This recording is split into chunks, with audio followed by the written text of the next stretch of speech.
সমস্ত নিয়ম কমপ্লিট হয়ে যাওয়ার পর আমি সমীরণ আর সুস্মিতা যাচ্ছিলাম হচ্ছে খাওয়া দাওয়া করার জন্য। আর আমার বর আমাকে সেটা আগেই খেয়ে নিয়েছিল, যার জন্য আমি প্রচণ্ড ঝগড়াও করেছিলাম। যাই হোক, এখন এসেছি হচ্ছে সমীরণের কেনা মা বাবার বাড়িতে।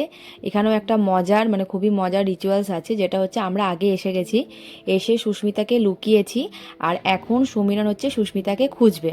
আর আমার বরকে তো আমি জানি, ও সমীরণকে ফোন করে বলেই দিত। তো প্রথমে আমরা যে জায়গায় লুকিয়েছিলাম, যেটা সমীরণ প্রথম গিয়ে দরজাটা খুলবে, সুমন কিন্তু প্রথমে জানতো যে সুস্মিতা আর কি ওখানেই লুকিয়ে আছে। যখন আমরা সবাই নিচে এসেছিলাম, লুকিয়ে সুস্মিতাকে নিয়ে এসে এই দাদাদের বাড়িতেই আর কি পিছন দিকে যে ভাড়া বাড়ি আছে সেখানে সুস্মিতাকে রেখে এসেছিলাম। আর সুমন যখন দরজাটা খোলায় ও কিন্তু অবাক হয়ে যায়, ভাবে যে সুস্মিতা কোথায় গেল, ওকে তো এখানে রেখে যাওয়া হয়েছিল।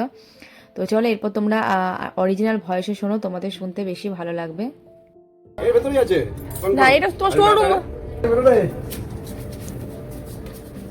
আমার এটা খোলো তো, ওই যে ভেতরটা ঢুকে আছে, বার করো। আমি দেখি এই না, কোথায় খোল? এইটার ভিতরে সুস্মিতা ঢুকবে? তোমার মনে হচ্ছে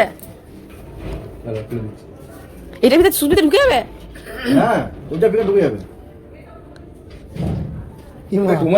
কোথায় গেল? কোথায় গেল?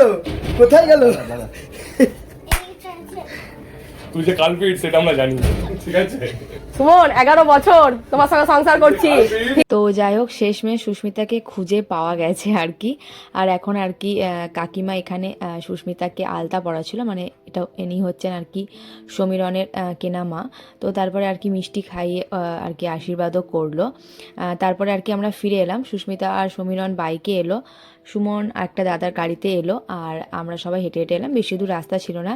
আর এখান থেকে জাস্ট বাড়ি এসেই সমস্ত কিছু গুছিয়ে চলে গেলাম হচ্ছে সাজার জন্য, মানে রিসেপশনে রাতে সাজার জন্য। তো অবশ্যই তোমরা নেক্সট ব্লগটা দেখো। আশা করি আজকের এই ব্লগটা ভালো লেগেছে।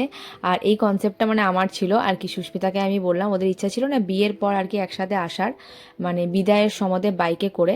তো সেই টাইমে আর কি পসিবল হয়নি। তো এখন আইডিয়াটা আমিই দিলাম যে তোরা দুজন একসাথেই আয়, কারণ এখনও নতুন বই আর কি সেজে আছে, তো ভালো লাগবে। তো চলো আজকের এই ব্লগটা এতটা পর্যন্ত, দেখা হচ্ছে আবার তোমাদের সাথে নেক্সট ব্লগে।